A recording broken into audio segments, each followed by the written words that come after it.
I do think it's really funny. People think it's weird Shanks shot down Bartholomew.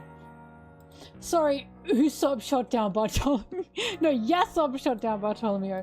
Even though we knew Bartholomew was like a violent pirate and he had been doing violent things. Yes! Like, people genuinely forget that these guys are pirates. That's kind of the point.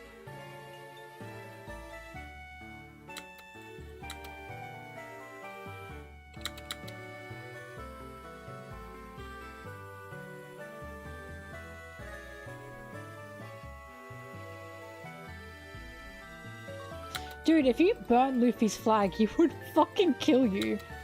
We have been told the importance of a pirate flag, of a Jolly Roger. It is literally the heart and soul of a pirate crew. It is them. It represents them. Luffy would fucking kill a person who burned his flag.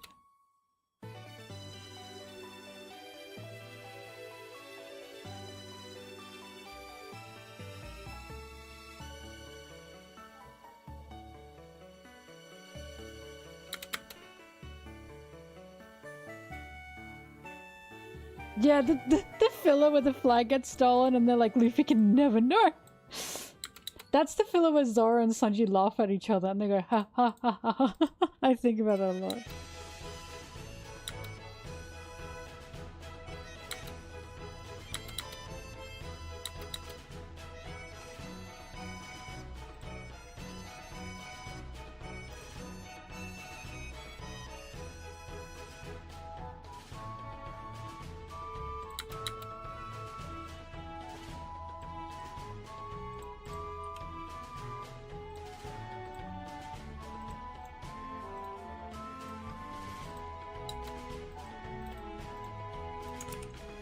Also, Foily,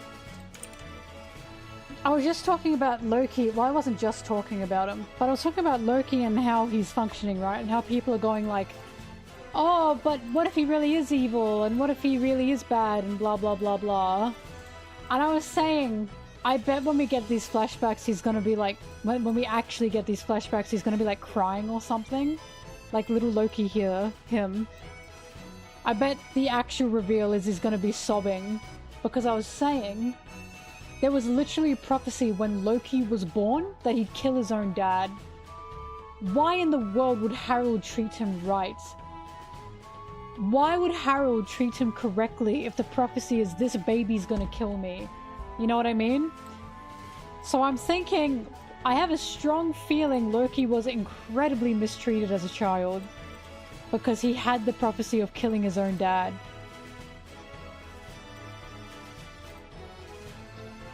And for all we know, Harold forced that prophecy to come true because he treated Loki like shit.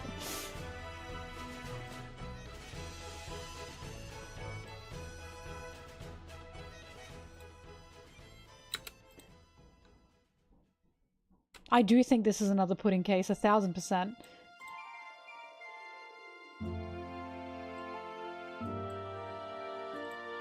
I think Loki's been through an incredibly tough life.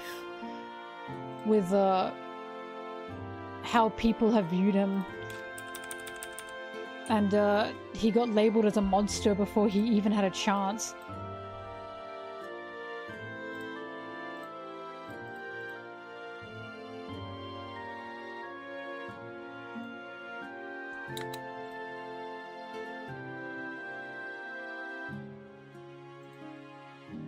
Mau!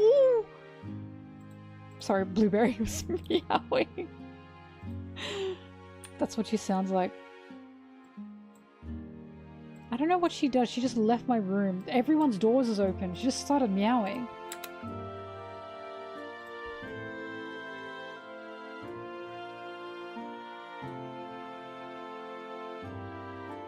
Did they blame Loki for his mother's death? Hang on, I missed that. Foily, what chapter was that?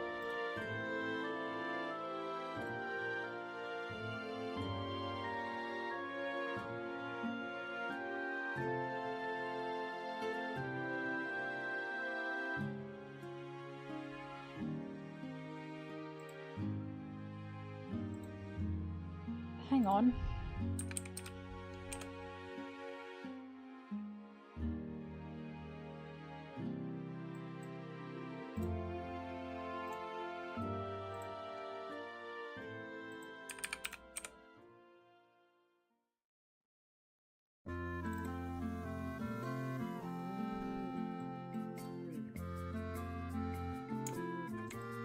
King Harold prophesied that he would be killed by his own son. And it was King Harold specifically that said that. Nah. I'm sensing an absolute deadbeat dad here. I am sensing a deadbeat fucking dad. I am sensing Harold said this so he could treat Loki wrong.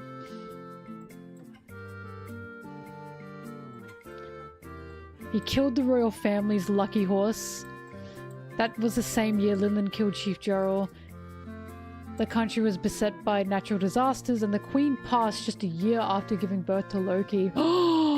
It's true, they don't say that Loki's the reason, but they do say that, they do imply that Loki was cursed and made these things happen. Oh, do you think she really loved Loki? Do you think Loki was a mama's boy? Wait.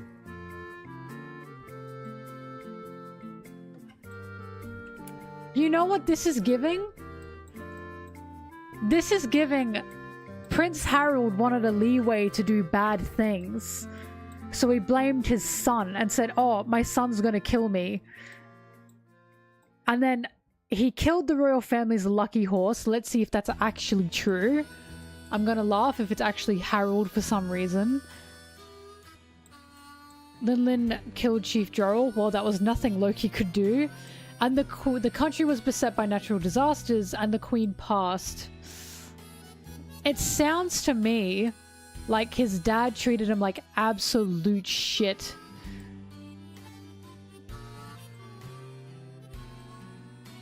And they call this pranks. And here's my thing. Do you guys really think these were pranks? Because I don't think these were pranks. I think something was happening here. Here's what I think. This was either the king is fucked up and he was saying all this, or the world government was doing this and letting Loki take the blame because the world government wanted Loki. I say either the king's fucked up or the world government's doing this, or it's both. It's a combo of the king and the world government together.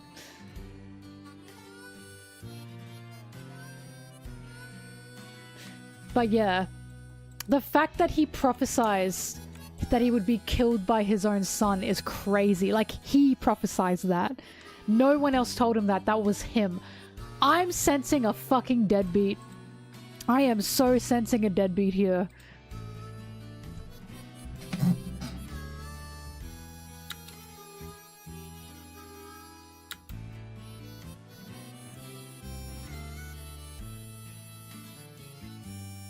Also, question mark, Linlin being the one, so Big Mom being the one to take out Chief Jarl, and then the king sends Loki for an arranged marriage with one of Big Mom's daughters? Something's not adding up. Something is not adding up. Because why would there be any affiliation with Big Mom if they had that hatred for Big Mom for what she did? What was Harold trying to do with that arranged marriage? Because we knew it was arranged on both sides. That's suspicious.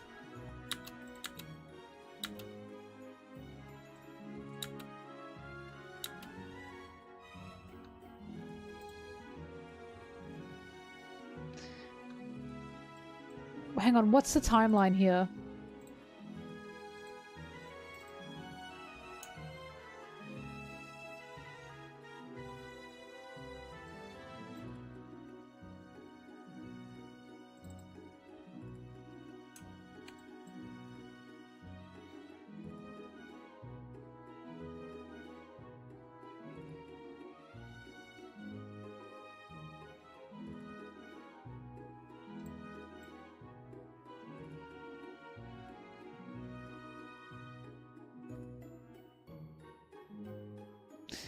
Because I was thinking...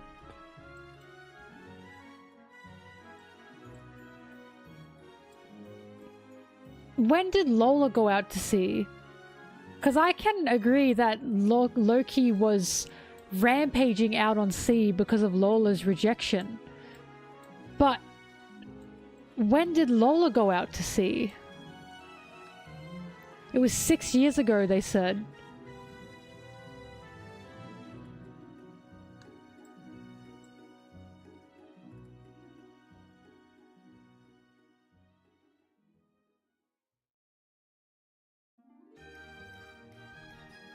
But this timeline makes it sound like King Harold died, and then Loki went out to sea and was rampaging. Like, when was the Lola marriage? Do you know what I mean? I think we need to know that timeline of events to really put things together. Because for all we know, Lin took out Chief Jarrell, Big Mom took out Chief Jarrell, and then Harold was like, arranged marriage? Or Big Mom took out Chief Jarrell because the arranged marriage didn't go through. Like, I'm trying to figure this out.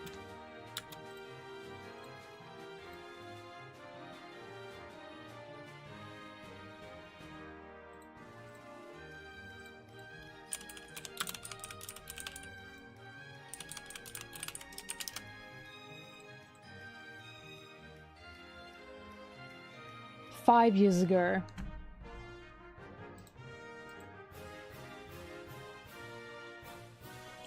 So rampaging out at sea makes sense for Lola. I'm trying to figure out the area of time. Either way, it is super weird. Because if that happened after Big Mom rampaged on Elbaf, that's weird.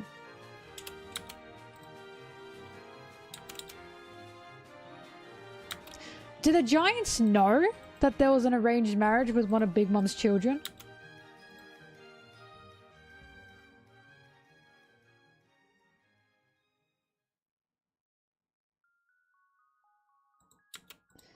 Because here's what I'm feeling. I'm feeling Loki was actually like Sanji in regards to Harold did see him as a political piece and wanted to form that alliance with Big Mom because she was powerful, right?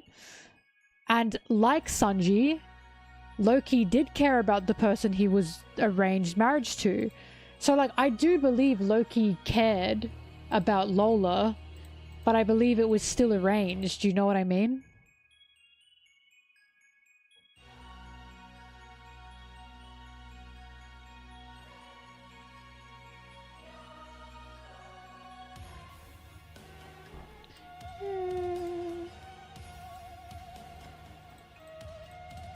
But, it's definitely giving Whole Cake Island.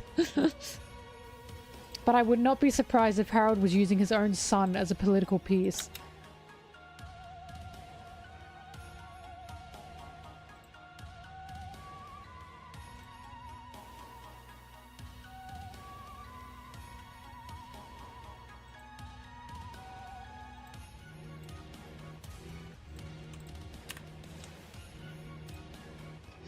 But yeah, marriage with the Giants and the Giants not liking Big Mom, that sure doesn't line up, does it? I'm sensing bad vibes from King Harold. So I think it's either King Harold is a fuckhead or the world government was leading King Harold astray and he was more oblivious than we think.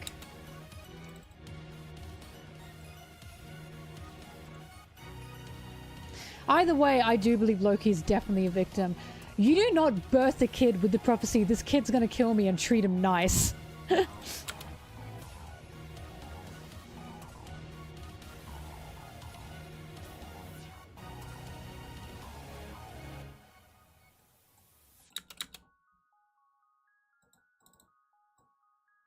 Right, is Loki gonna rampage when he finds out Lola got married? Or the alternative, is he gonna be happy for her? I'd cry. I'd cry if he said, I'm glad she found happiness where I couldn't. Ah! I want Loki to be a good man.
I hope Loki was a mama's boy and he loved his mum and his mum loved him.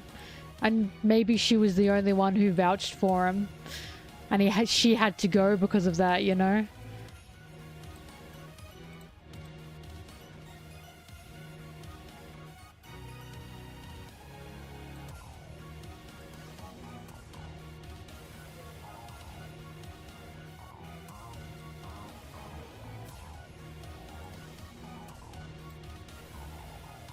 I mean, isn't it suspicious that she just died? Because, you know, that is suspicious. It does sound like someone killed her. And why would they have killed her? Maybe because she was going against what the powers wanted at the time. My hope is that Loki's mum has his hair. I think that's cute.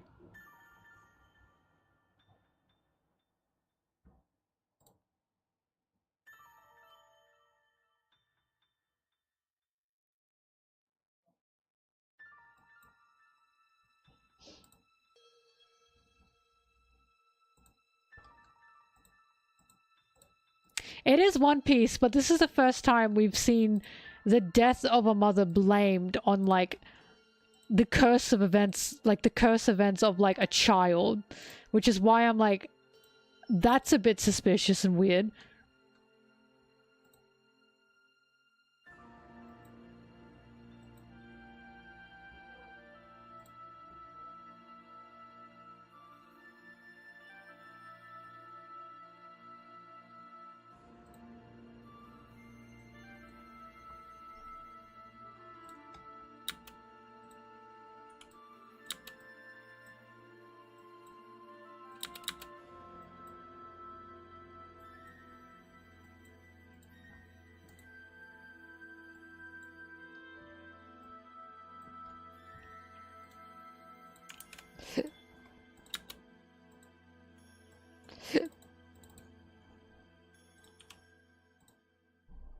Hello.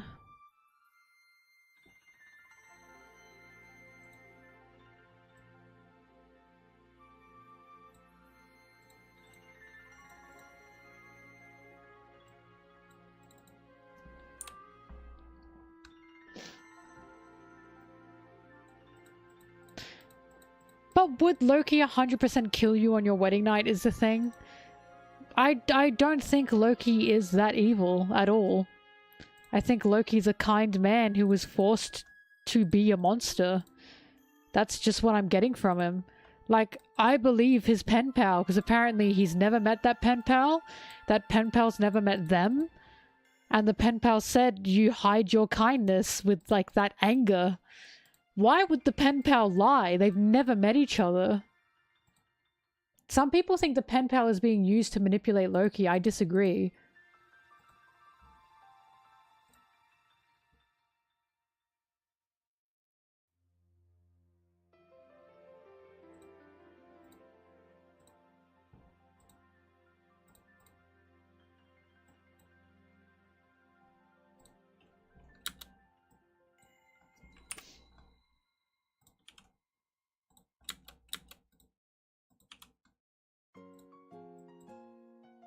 Well, does the pen pal even know that it's like Loki? And do they even know the implications of it being Loki? Do you know what I mean?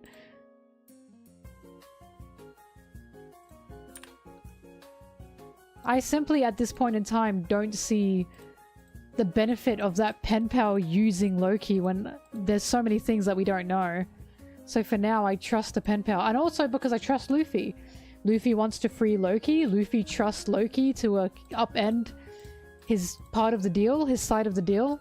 Uphold, sorry, his side of the deal, not upend. I trust Luffy. Luffy's a trustworthy guy. He knows vibes. Luffy even said, I'll take responsibility if Loki is lying. I trust him. Luffy didn't get immediate bad vibes from Loki, so I trust Luffy. This is a good lesson for everyone. Luffy's never been wrong. Never. Not about people anyways. If Luffy's wrong about Loki, that's the first time he's ever been wrong. Like, I'm telling you, I learned that lesson immediately. Never doubt Luffy. Have faith in Luffy. Yeah, also Loki fucking hated the Celestial Dragons. Fucking hated the Holy Knights. Fucking hated the world government. I think there's a sign there.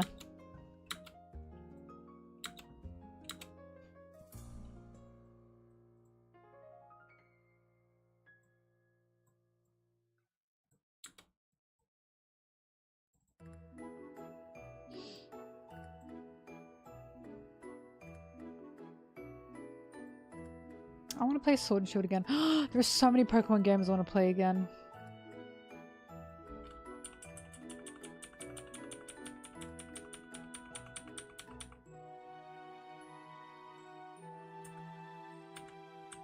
Stop going up! Oh my god!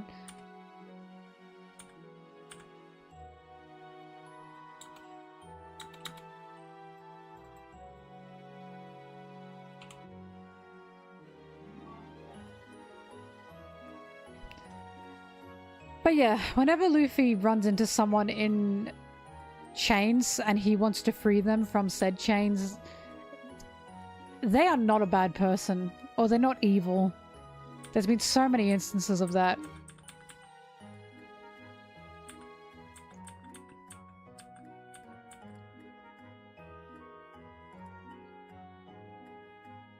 Right? How does Loki... That's what I was thinking as well. How does Loki know of the Celestial Dragons when the other giants apparently don't know shit about the outside world? Why is there a portal for the Holy Knights in the throne room? We know that that portal can only work if there's like a two-way system there. Because we saw it with Saturn. He had to create the portal. Why is there already a portal in the throne room? In Harold's throne room? What the fuck is going on?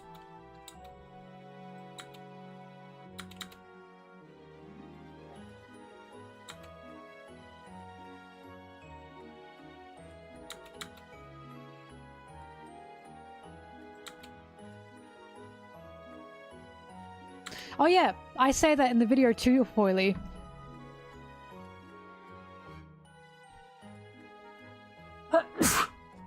Sorry, because after someone said that, after someone said that, I checked the other swords from the other giants. No one has a sword like Harold's. No one. And Jarrell specifically says, I got this sword stabbed in my head because I was trying to stop Loki from killing the king. That's suspicious. That's weird. I think it very purposefully is supposed to be Harold's sword.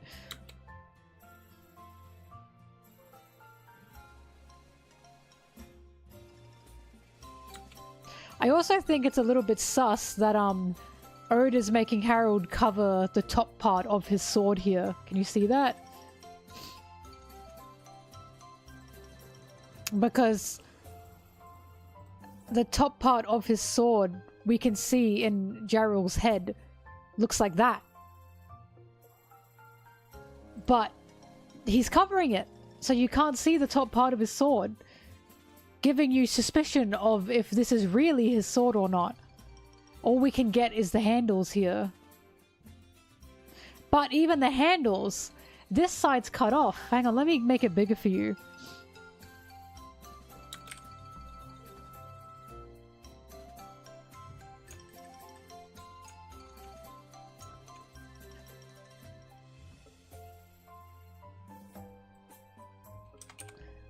Alright, so even the handle, This side of the sword is cut off. That's pretty clear to me. This side is full. It's got more of that sharp edge to it. And then you get to Ja Rule. It seems the same. That looks cut off. And that looks full and sharp.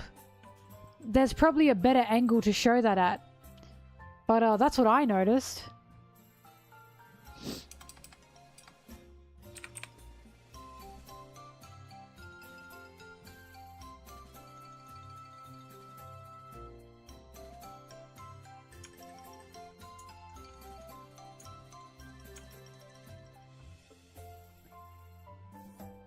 Yep, that still looks cut off to me.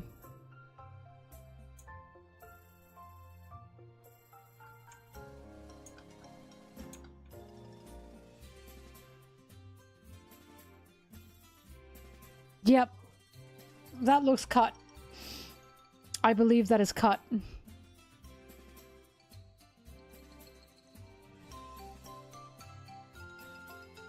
Yeah, I'm pretty sure that's his sword. Okay, eyebrows. He's got dying old man eyebrows. But, no other giant has a sword like this. I was looking around to see if I could find one. There's none. But I do think it's mighty suspicious that he's covering in his portrait the top handle of the sword, because I'm pretty sure that's going to show that it looks exactly like the one in his head. I was going to say Harold has a Whitebeard mustache. It's Whitebeard's papa.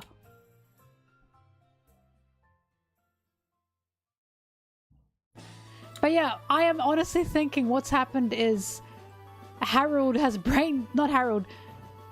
Ja Rule has brain damage. And he cannot actually recall the events of the day. And he's having moments of somewhat defending Loki. And all the giants yell at him for trying to reason for Loki's misdoings, right? Misguidedness. And Ja Rule himself doesn't quite know why he's defending Loki. And I have a feeling it's possible Ja Rule was Loki's mentor. Or Ja Rule was someone who actually cared about Loki. And the one guy that cared about him that was still alive got stabbed in the fucking head.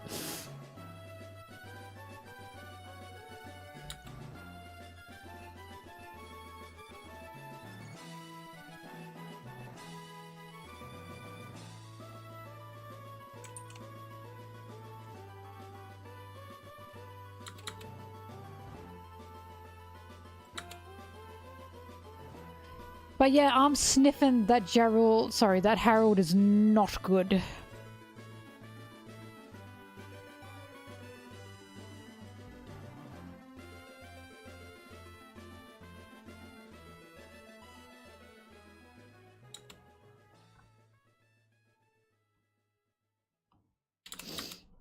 See, not even Nika has Ja Rule's sword. I'm smelling sus. Sorry. Harold's sword.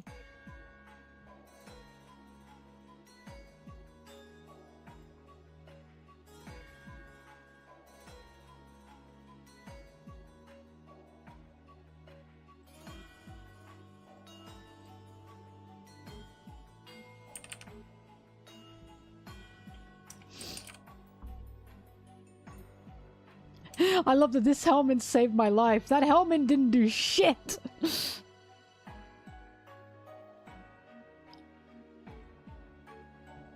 Loki also has a hammer and not a sword as well. Yep.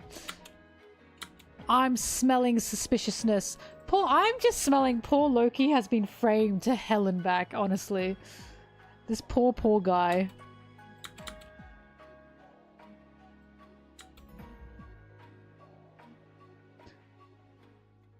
Also, if you are ruling a kingdom wrong, and you have a bunch of disaster happening because of your own actions, yeah, blame your stupid son who was just born. Now you have a scapegoat.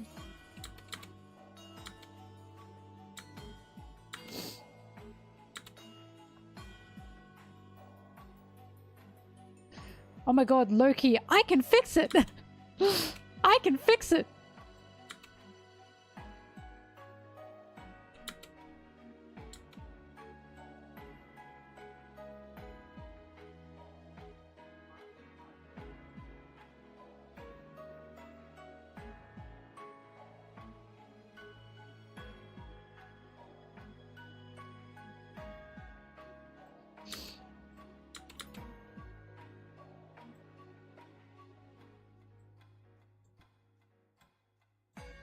I do really adore One Piece's theme of text being lost to time, and how that will cause nothing but different interpretations that can be so far removed from what the original text was supposed to mean.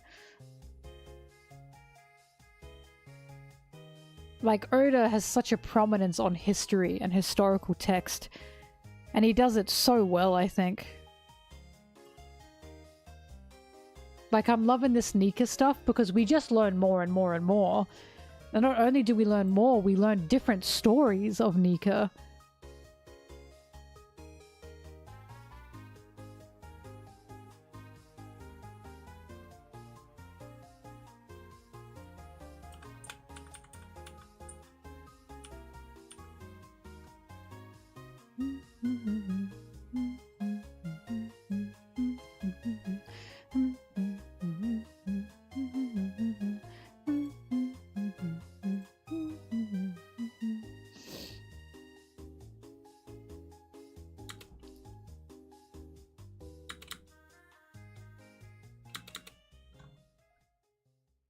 Hey Foily, now that you're here, look at my nail. Can you see that? Can you see that, Foily? Are you looking, Foily?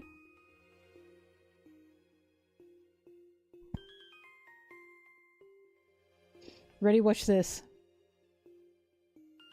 That's pretty cool, right?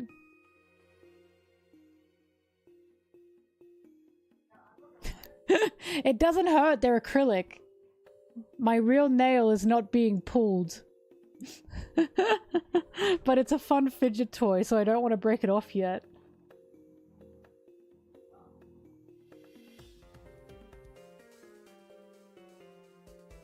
You think I can control the rate of which I break these nails?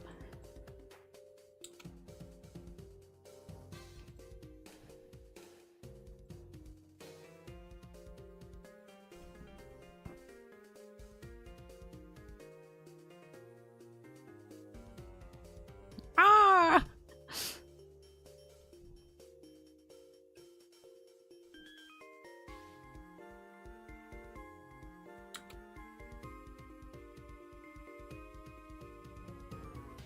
History also gets heavily skewed and shaped to fit the ideals of certain people.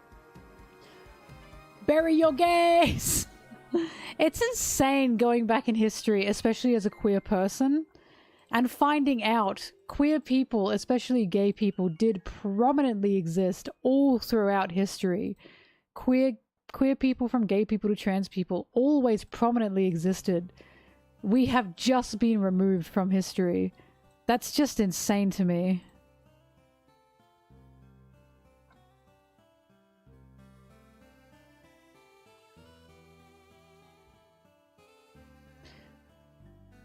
Not to mention the amount of women that have been removed from history as well. I found out that I think it was Aristotle or Plato. One of their teachers was a woman. And only during the time of Catholicism and Christianity through the Romans did that get scrubbed from history, because they were trying to push the agenda that women were lesser, women were lower, women were uneducated, and women needed to be guided by God and men. And I never knew that until recently. That one of the greatest scholars in history, their teacher was a woman.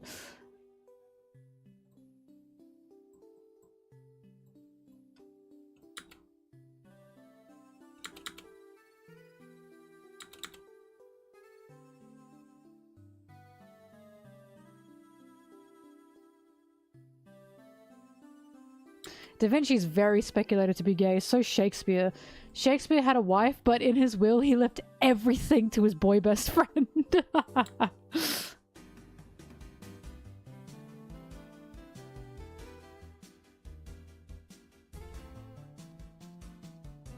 Michelangelo was very gay. He didn't hide that shit at all. I always think about the statue of his woman.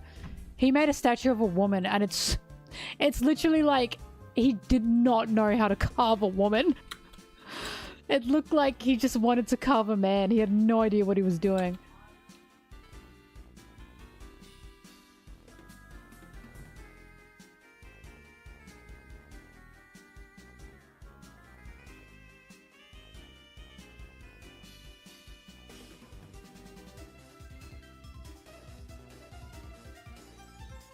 Right? She's literally the first.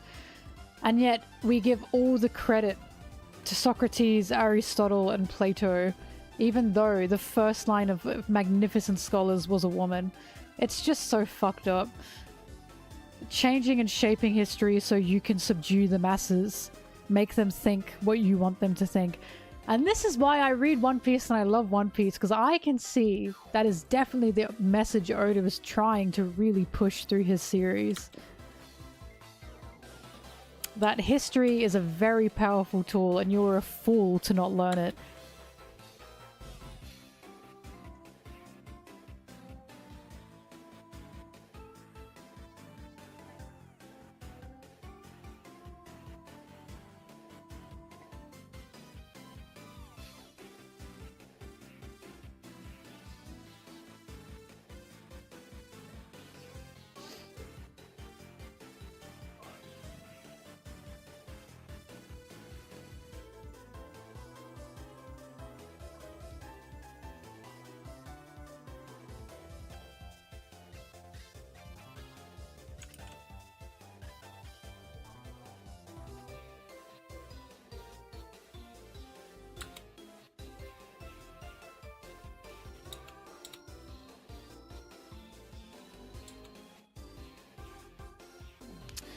I don't know if you guys have ever been to it, but the Hiroshima Museum, obviously about the Hiroshima bomb. I went there, and I went there with my family, and my mom was talking to me, and she said, before you enter the museum, they tell you like all like the war crimes that Japan did during the war, and she said, it just makes you go through the museum and think, well, why should I care? And I was like, well, Mom, first of all, those were civilians. They had nothing to do with the war. They were innocent.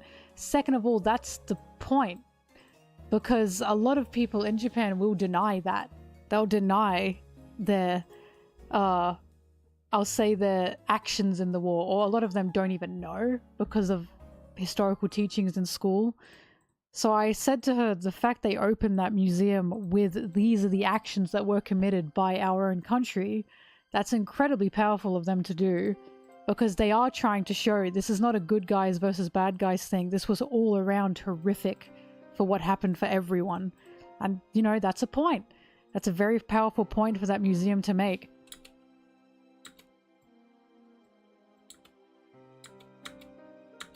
It's very powerful stuff.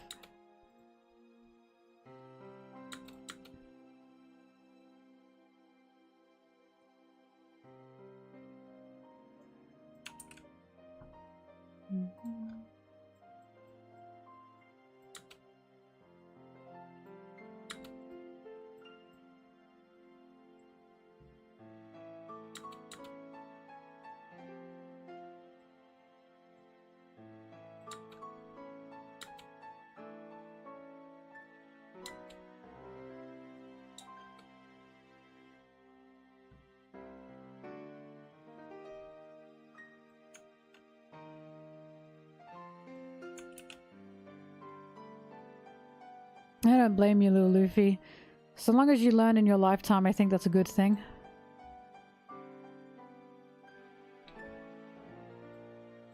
We all learn at our own rates.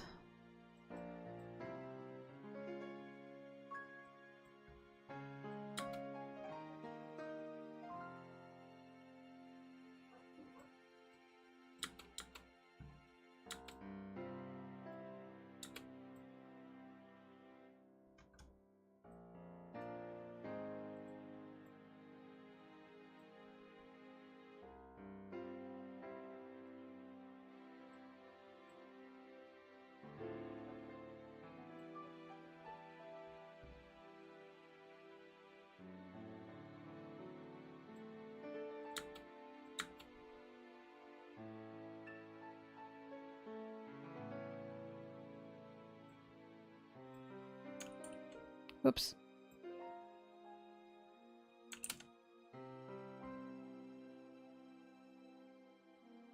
Look, one of the most concerning things for me that I've heard, and again, I'm sorry Americans, when I hear like, it was the British that did that to America and Native America and Native Americans, and I'm always looking at them and I'm like, you do realize that was you?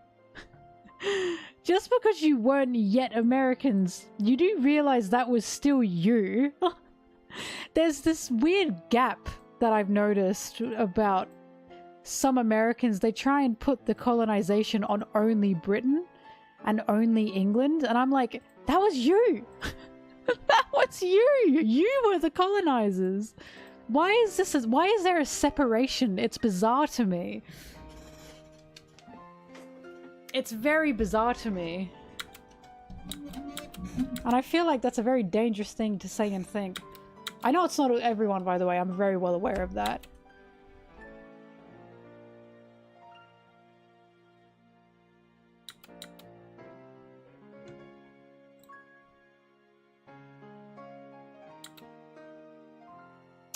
You do butt heads. History is important. Look, I fucking love that the top manga in the world is about history is so important. And history will be buried, or specific history will be buried by oppressors, by powers that don't want you to know that history.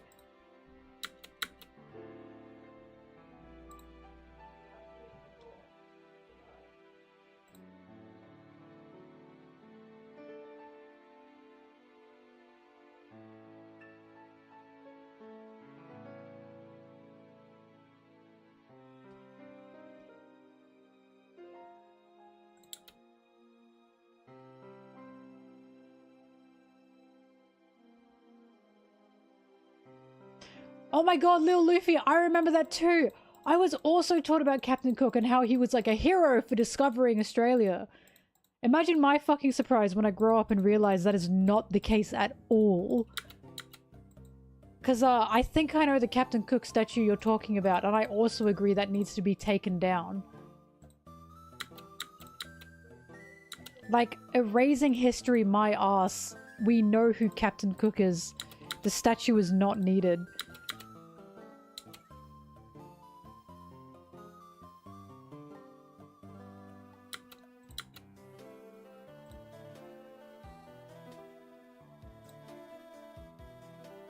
Look, the fact that Australia Day is called Invasion Day as well, does that not say enough?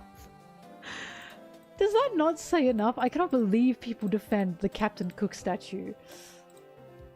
Like, why the fuck is Australia Day on the day that Australia was obviously colonized and invaded, or around that same time? That's the implication? It's insane to me. I just cannot believe people defend that. Like, we can have an Australia Day. Why does it have to be on that day? It's just so gross.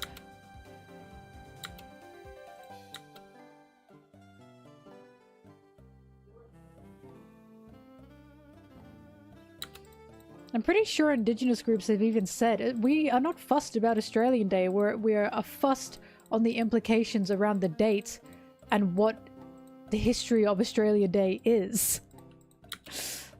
Like, just change the date.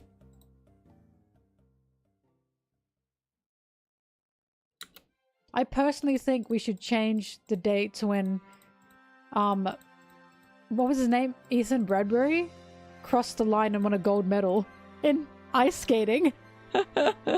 I think that should be Australia Day.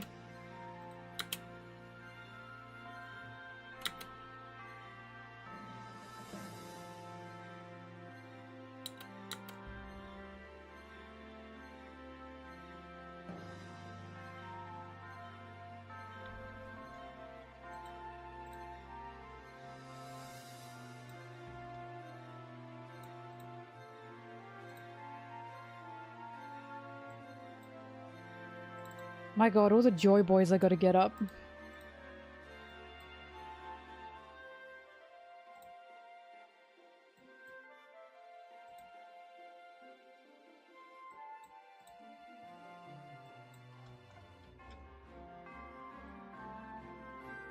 This is a long review because we got so much information this chapter.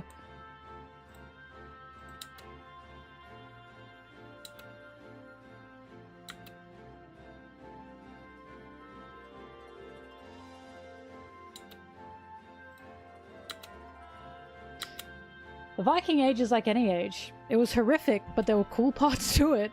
Pirates were pretty horrific, but there were still cool parts to it.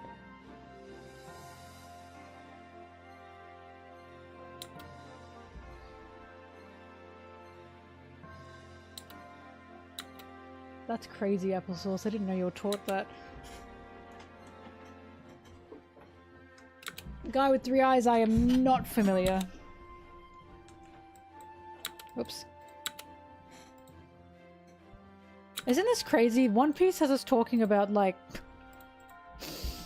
mutated history, I'll say.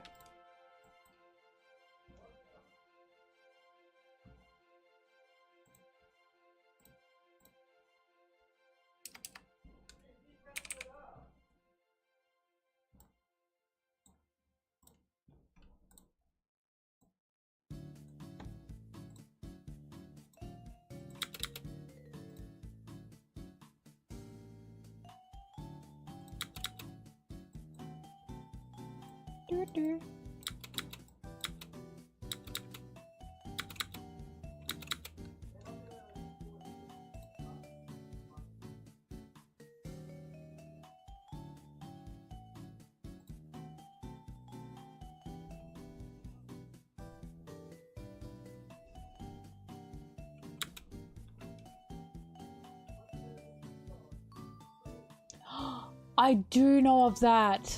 The name just wasn't familiar. I do know of that, yes. Oh my god. The land of the free, am I right? Denying the past means repeating the past. That's the most dangerous part of it all.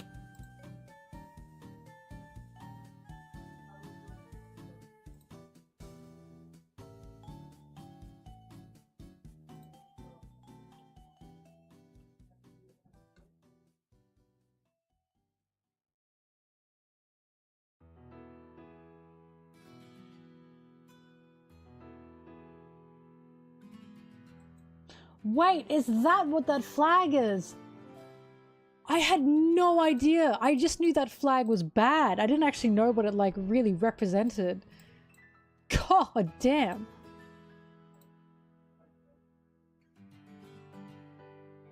This is why I love Hank Hill. Hank Hill had sometimes a bit of a skewed idea of things, but he wouldn't stand for this.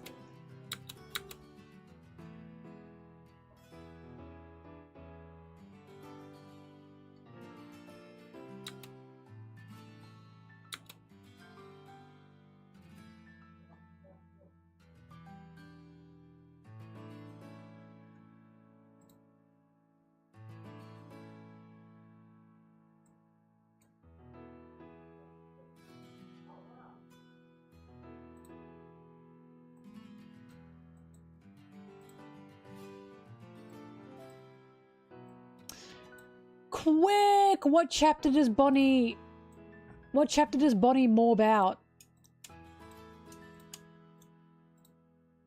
What chapter does Bonnie Gear 5 out? She says it's morphin time. It's Nika time.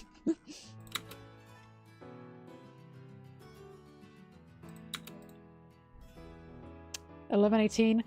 Thank you. Let me go find it.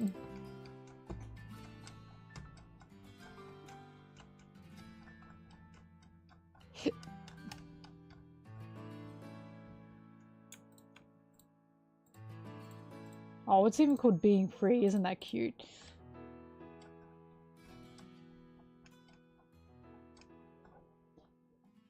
There are 2 reasons I love Bonnie's Gear 5 form. One, because I fucking love seeing this little girl unlock and fight for liberation to the extent that she's always wanted to be free. Second, because it really pissed people off. It pissed people off to the extent that made me laugh, because it's like, How can you be angry at a little girl unlocking liberation after everything she's been through? You feel bad for Bonnie until she gear 5s.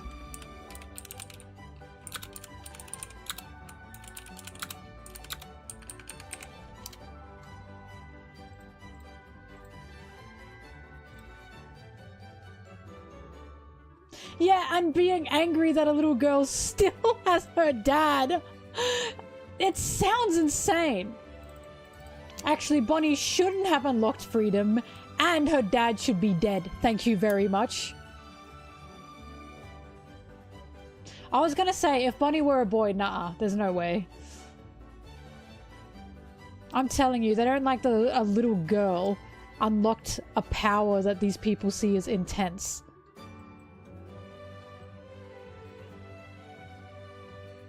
If Zoro unlocked it, no one would be saying shit. I can tell you that much. My guard! My guard! That's what would be happening.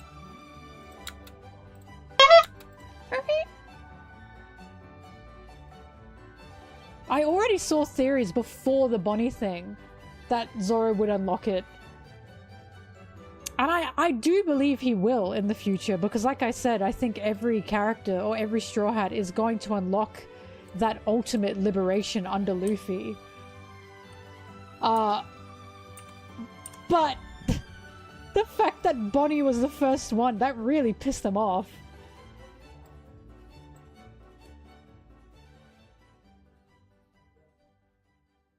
Zoro unlocks G5 after kissing Sanji. Shut up. Sanji yells, "Fine! I like men!" And then Gear 5 happens.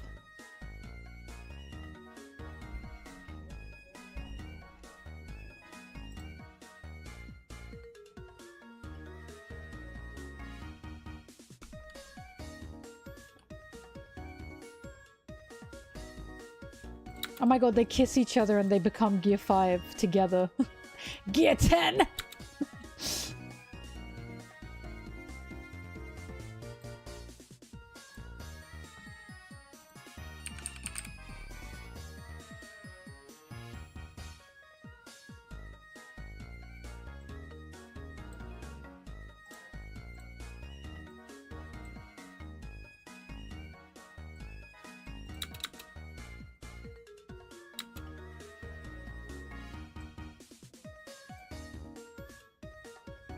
But yeah, I am fully betting that so many other characters are gonna unlock that Gear 5.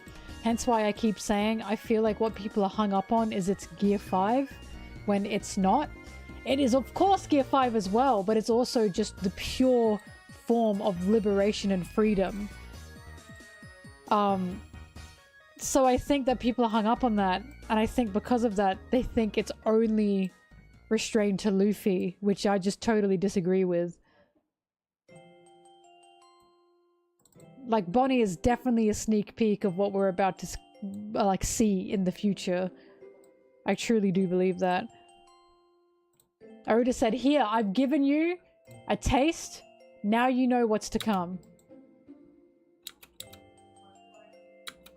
I do think Blackbeard can have his own liberation form, yes.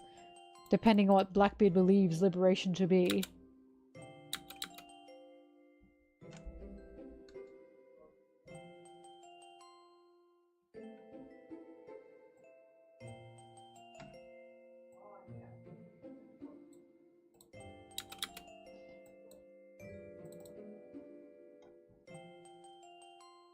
Gear death. Sorry, I just think about that so much. Someone made that unironically. I really have to think about that. Duffy, I don't know. Look, the way I see it is if you have the will to reach a certain liberation, to reach a freedom, to want that freedom, then you can unlock this. But I do think it's more than just your own selfish desires of what freedom is. I think it's a want to change. It's not just a, yes, freedom is me enslaving people. I think it's a want to see things change. Bonnie, more than anything, wanted to free her father. She wanted her father back. She saw being with her father and her father being alive as a form of her own liberation. And she didn't want him dead. So she unlocked this power that Luffy helped her unlock.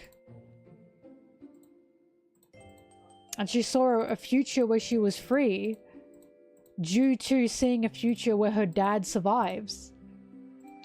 And I just think that's the case.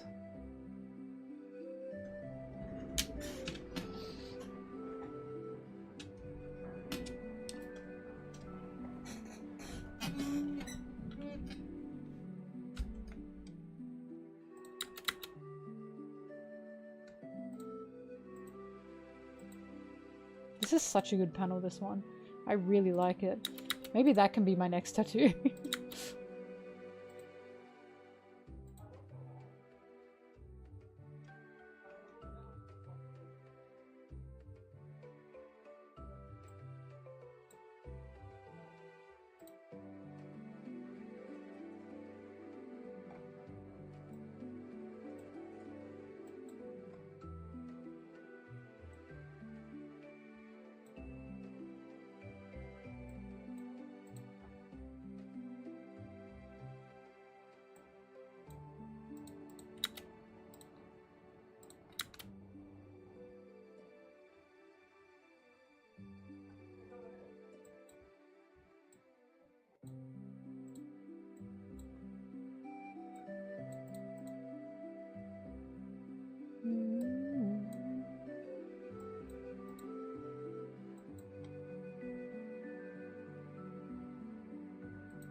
Gay ass music.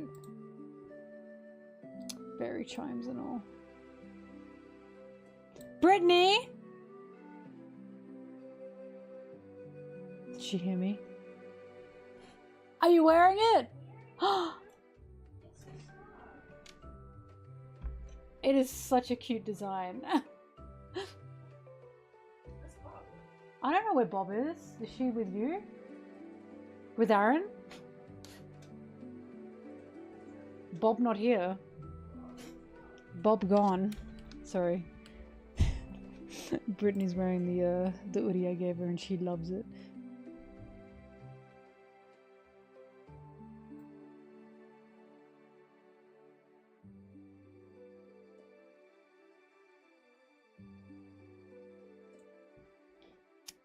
This depiction of Nika looks like a dubious creature, up to no good.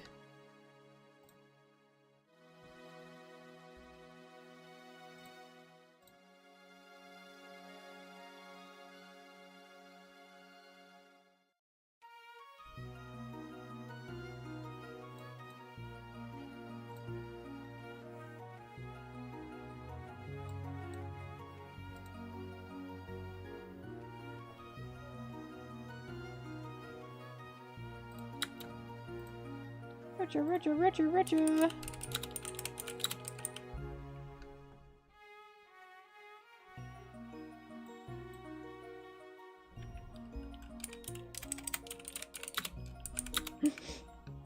It's kind of Nika music, but Nika music has the drums instead.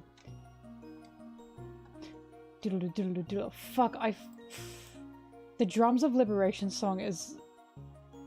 It gets me jumping. It just gets me jumping. Every time I hear it, I feel insane. I'll never forget hearing it at the One Piece Orchestra, because after it was done, my friends who'd never seen One Piece looked at me and said, "That was awesome!" I said, I know! It's good, I tell you.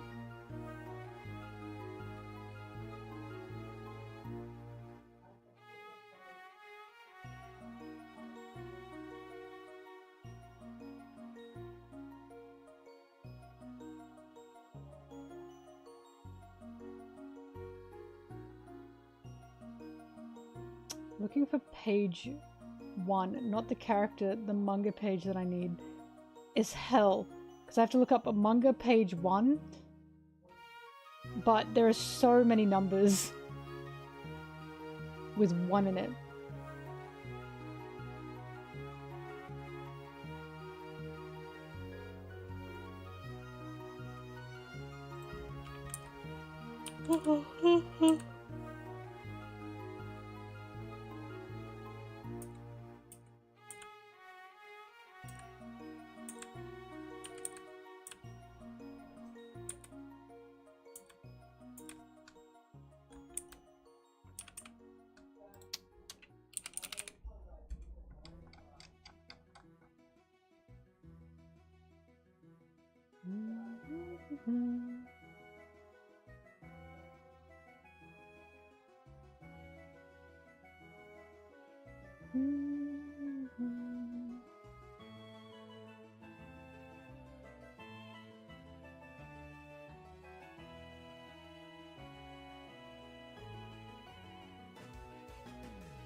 Oh, Hibari! Oh my god, I love her. I hope to see her again. She's so my type. I feel like I've been targeted with her.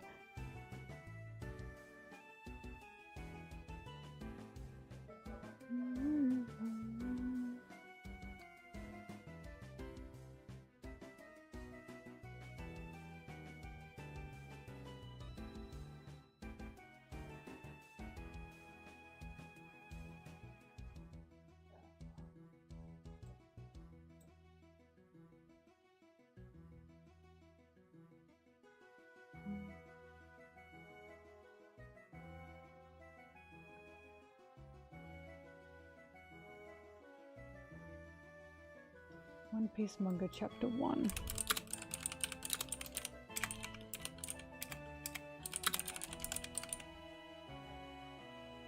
There it is, okay.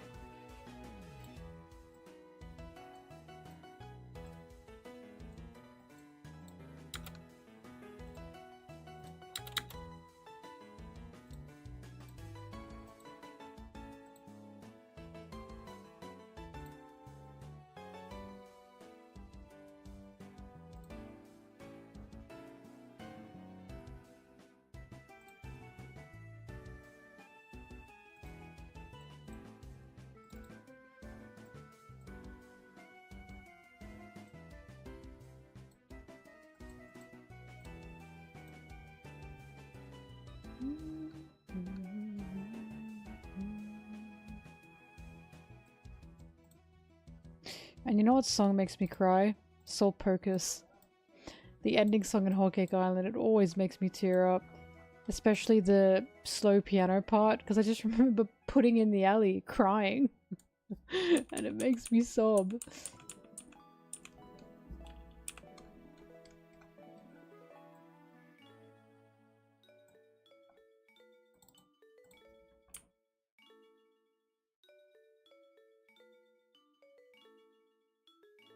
Look at this fucking Gumby. He's so little. If I were him and I were next to Roger, I'd be shaking in my goddamn boots. I'd be shaking in my tidy whities.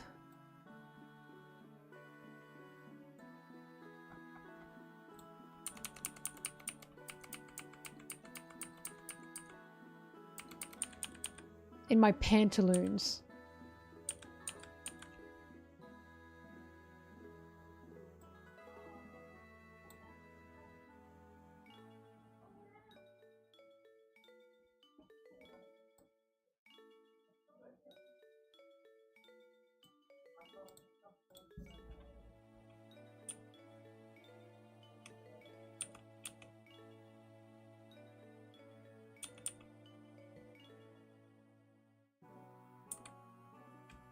We should have known.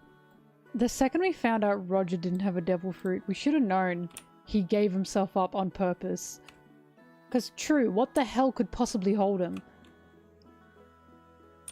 Bro was perfect, he had no weaknesses.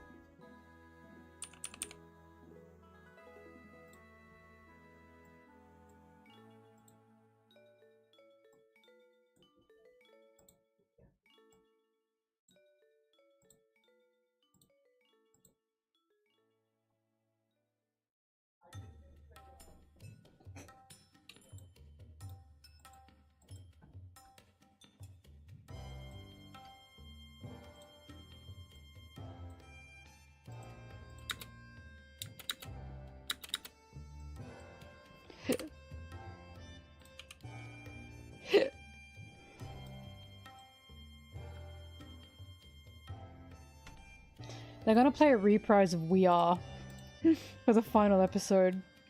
When they played a reprise of We Are, when Luffy was getting Sanji back in Whole Cake Island,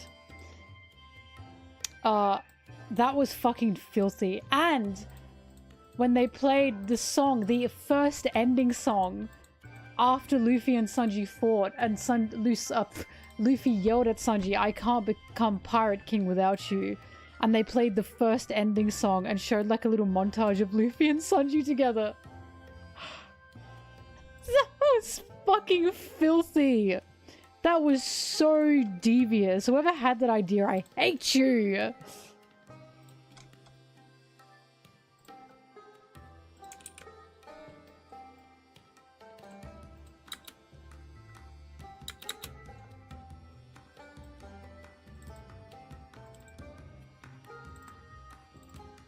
Like I said, when Toa get it right, they get it right. It's just not all the time.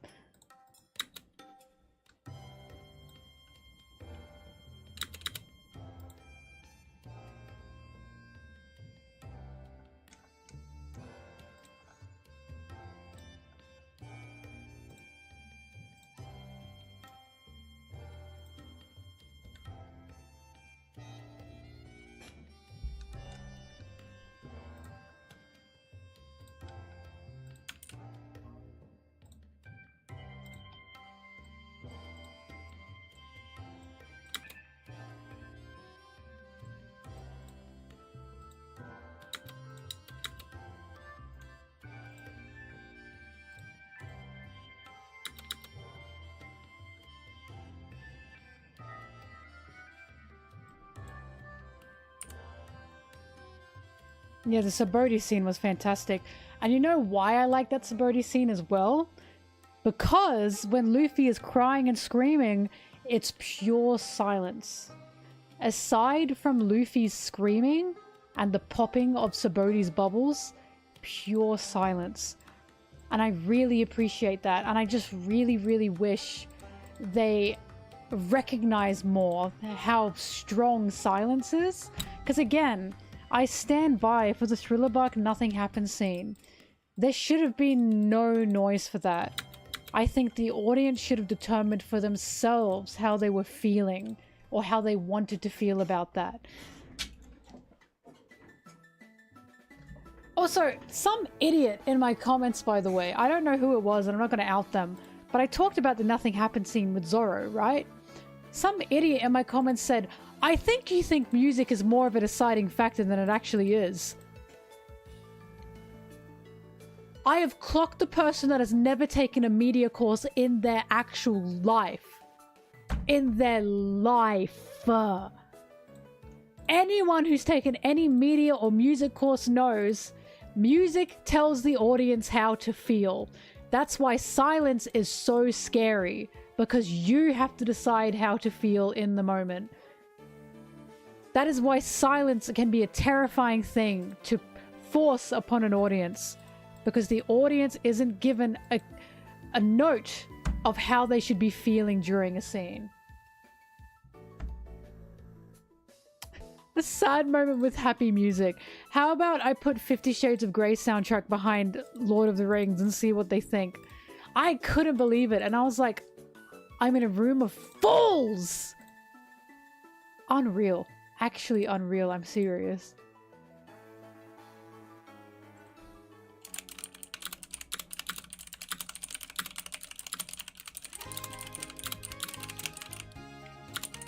But yeah, I still cannot believe that. I was shocked. Shocked to my core.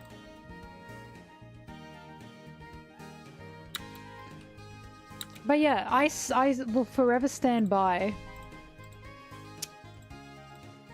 that the Thriller Bark Nothing Happens scene needed no music. Needed no music, because we should have decided in that moment how we felt. Because it wasn't just me. There were people who had read the manga and they read that Nothing Happens scene as something traumatic, as something scary that had just taken place. They read the Nothing Happens scene as a relief that Zoro could at least still speak. They didn't read it as triumphant. They read it as Zoro was so close to dying. But in the fucking anime, dun dun dun, that isn't actually what they use. It was the other one, but you know what I mean, right? In the anime, they play like a triumphant song, and I was like, this does not feel fitting. Like, combined with the fact that Zoro can barely stand, combined with the fact there is blood everywhere, and combined with the fact Sanji is terrified, and he Howdy literally do, thinks boys. Zoro is dead on his feet. I'm sorry, I don't think you should be playing triumphant music there. I think it should be dead silent, and the audience should decide what they think this moment is. Because that's how I read it in the manga. The only thing in the manga that indicates anything is Oda has the dun noise behind Zoro, but he uses that noise for anything shocking. He doesn't use that noise for anything strong. He also uses that noise when it's shocking. So it's like, it needed to be quiet so we could fully determine what we were supposed to, what we thought we should feel in that moment.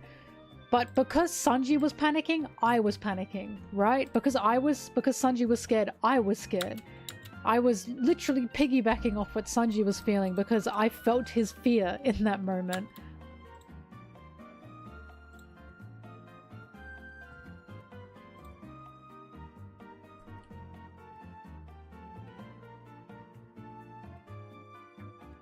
What moments does the anime do well? Sanji's fight with Queen is really fucking good in the anime. Because they add the context of his past to a larger extent than Oda managed to fit into the manga.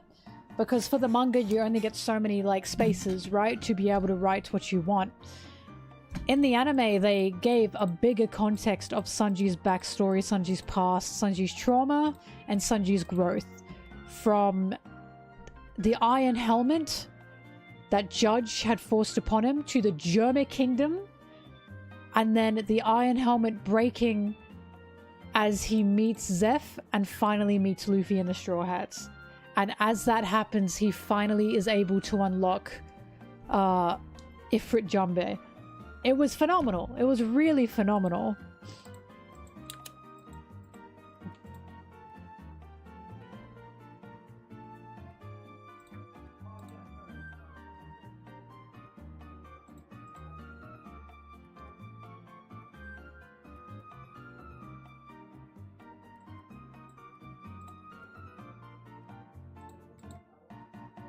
And Zeph metaphorically pushing him. That was really good. Obviously the rooftop scene as well when they first appear. Fantastic. Ishitani, you have my heart.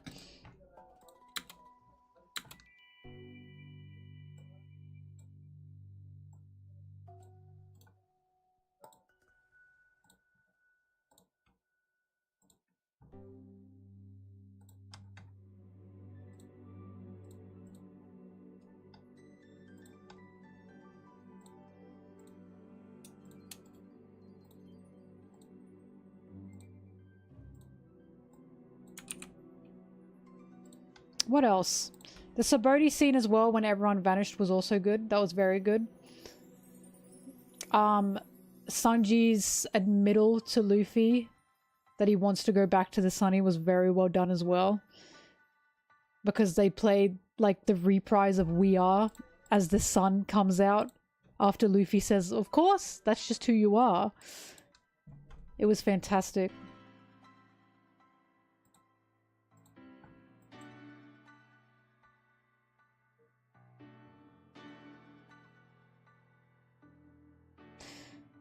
I don't want to say that Corazon and Law's scene where Corazon died was done better, but I will say it had the advantage of having sound. Because I think there are a lot of problems with that backstory. The music a lot of the time was very cheesy and very odd choices, I thought. But when Law walks away and he's crying and you can't hear him crying because of Corazon's power, the anime had the advantage because of course anime has sound, right? And it really, really hit because of that.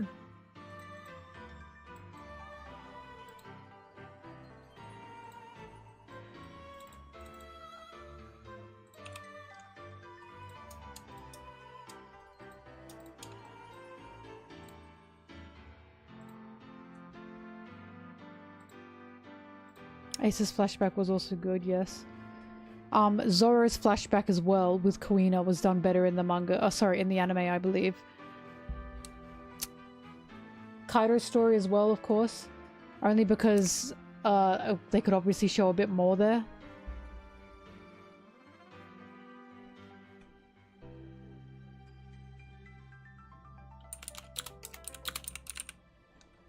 fuck, I really want to play Arceus again now.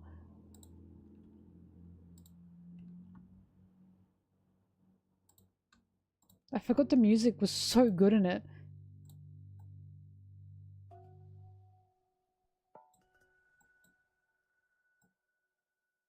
Willie, shut up! I do not have the time.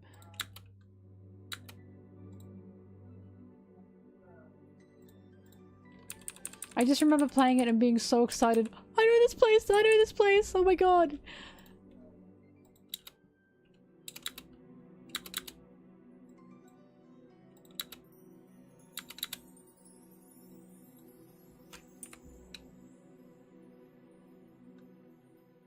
So true. Music doesn't convey anything.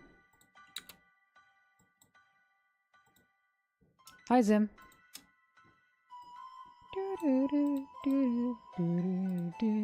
Oh, Gen 4 music is so good. It makes me cry. Nothing but the happiest of memories connected to it.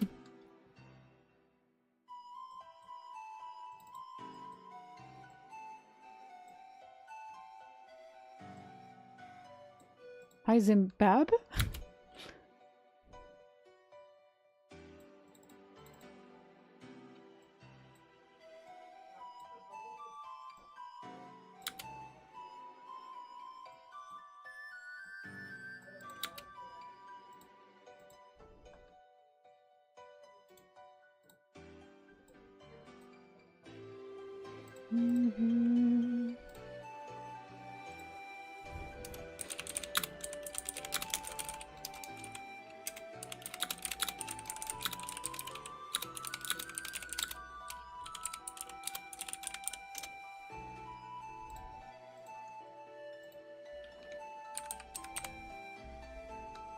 La la la la la.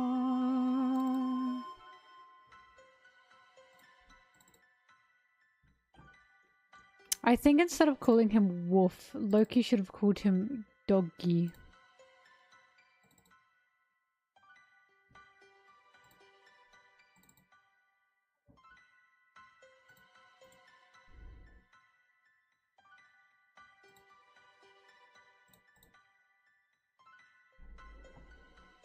Doggy.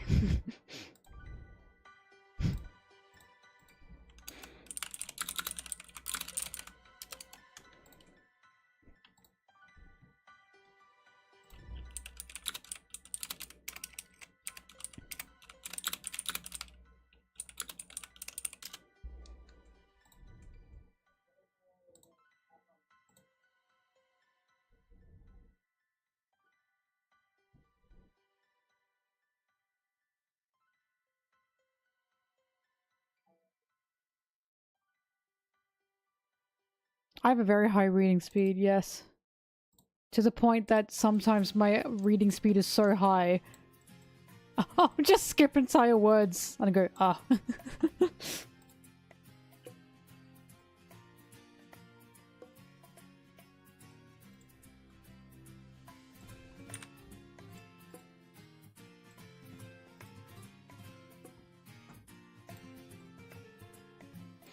And also when I play games, I don't read out like the text in the games sometimes.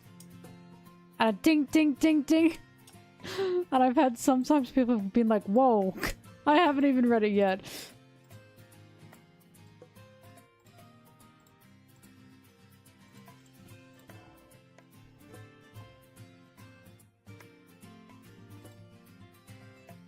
I do love looking at pictures.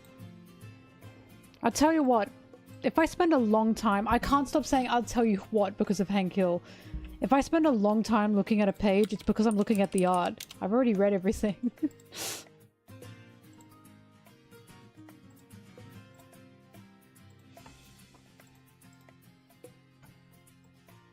For example, Yaoi takes me ages to read. Not because I'm reading it, I've already read it. The art's beautiful.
I've nearly finished my video on time. We're nearly twins.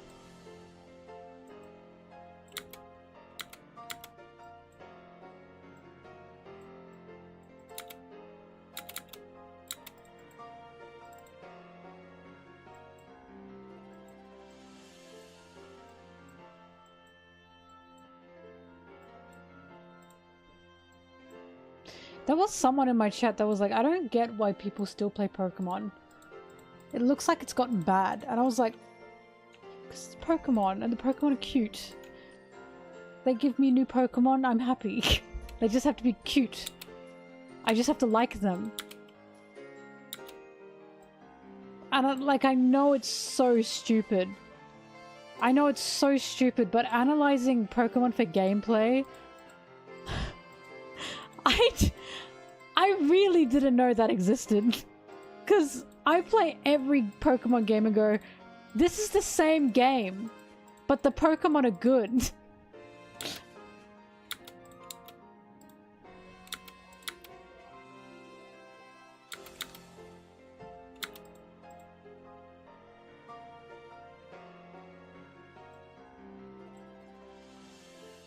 Literally, it's the same game, but the Pokemon are different. Yay! I'm telling you, I'm the only one that plays Pokemon properly.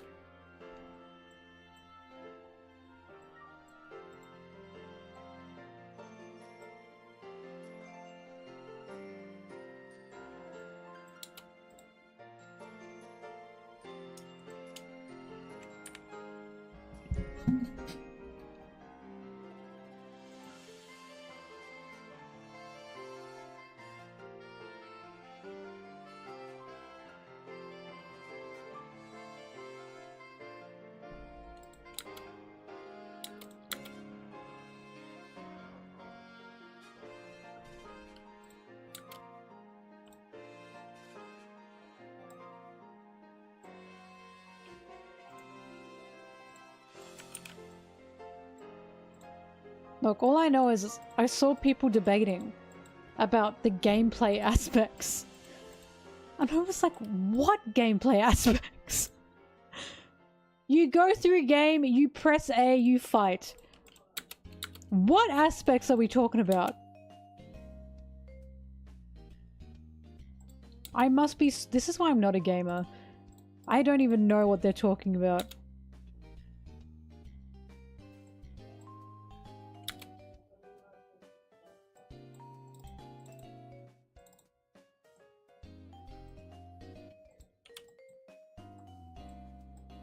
Get out of here.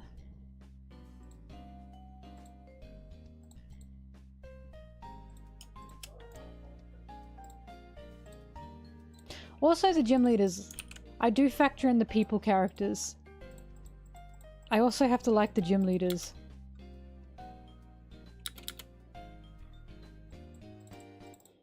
Yeah, the rivals are also important. I loved Barry. Surprise, surprise, I loved him. He was such a cutie.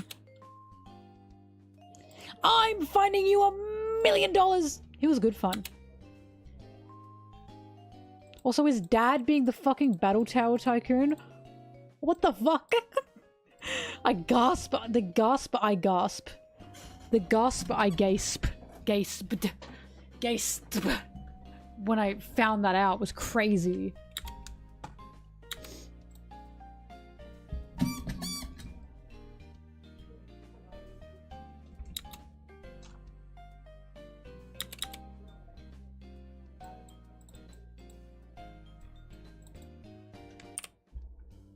I fucking dread Victory Road. Every game I dread Victory Road. I actually cheered that there was no Victory Road in Sword and Shield. I went, oh, thank God. It is such a drag to get through Victory Road. I cannot do it. It wasn't the point for me. My Victory Roads were put on repellent, run as fast as you fucking can. I just wanted to get through it. There was no fun in there for me.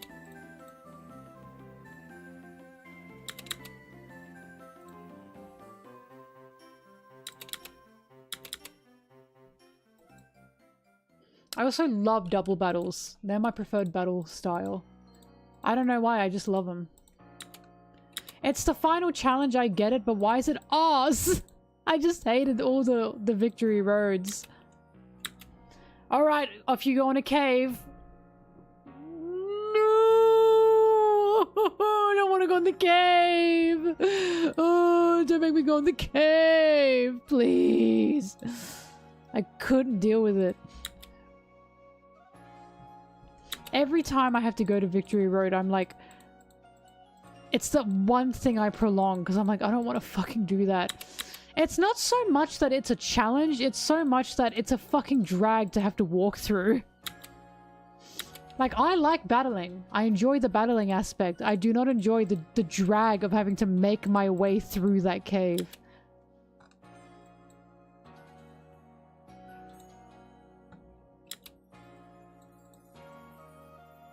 I played a single mystery dungeon.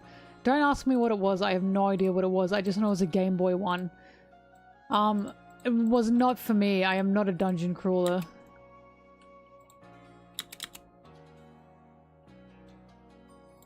I'm sorry. I don't see the charm of playing as a Pokemon. I want to catch them. I want to catch them and raise them. And I also don't like dungeon crawlers.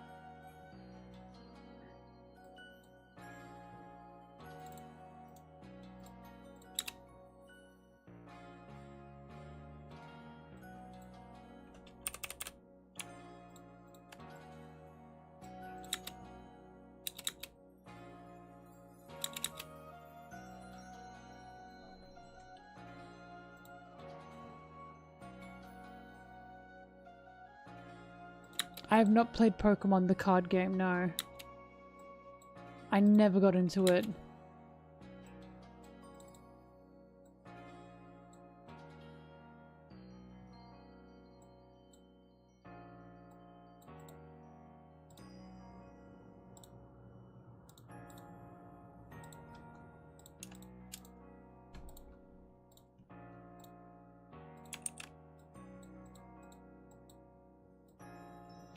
I did see a post once. It was a Tumblr post, and I'll never forget this. And it was like, I don't understand why the main franchise of Pokemon games are like human Pokemon games and not the Pokemon dungeon games. Why would you not prefer to be a little creature? And I was like, because I prefer to catch and raise my little creatures. Thank you very much. What a stupid take. I don't want to be a little creature. I want to catch and raise little creatures. That person was on something else. They sounded salty because their favorite Pokemon games were not the mainline games. And it's like, I feel sad for them that they don't understand the joys of having a little family, a little team of cute things. And raising them and loving them and evolving them. That's just sad.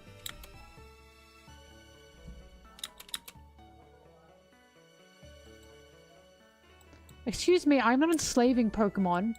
They are my friends. We are becoming a family. Just like Duffy. Duffy would agree with me. It's a family.